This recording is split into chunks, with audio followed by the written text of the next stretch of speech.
Hi, నేను మీ హరిత. డబ్బులు ముఖ్యమా? ప్రశాంతత ముఖ్యమా? ఏది ముఖ్యమో చెప్పండి. ఒక బెస్ట్ ఎగ్జాంపుల్ చెప్తా. విన్నాక కామెంట్ చేయండి. ఏడాదికి 65,00,000 ఆదాయం. భార్యాభర్తలిద్దరికీ మంచి ఉద్యోగాలు. కానీ వాటన్నింటినీ వదిలేసి వాళ్ళ సొంతూరికొచ్చేశారు.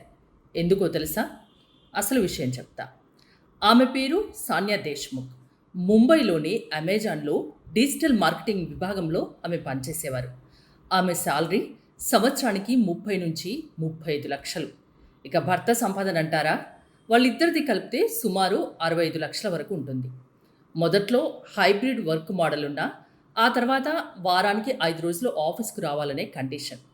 దానికి తోడు విపరీతమైన పని ఒత్తిడి ఆమెను మెంటల్ స్ట్రెస్‌కు గురిచేశాయని చెప్పొచ్చు. ఫెస్టివల్స్ కూడా ఇంటికి వెళ్ళలేకపోవడం, కెరియర్‌లో సరైన ఎదుగుదల లేకపోవడంతో డబ్బు కంటే కుటుంబంతో ఉండే సంతోషమే ముఖ్యమనుకున్నారు సాన్యా.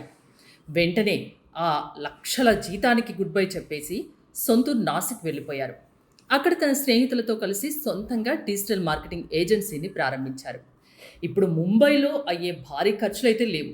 ఆదాయం కొంచెం తగ్గినా కుటుంబంతో ఎంతో సంతోషంగా, ప్రశాంతంగా జీవిస్తున్నారు. మరి సాన్యా దేశ్ముఖ్ తీసుకున్న ఈ నిర్ణయంపై ఏమంటారు? లైఫ్‌లో డబ్బు ముఖ్యమా? మానసిక ప్రశాంతత ముఖ్యమా? చెప్పండి. కామెంట్ చేయండి.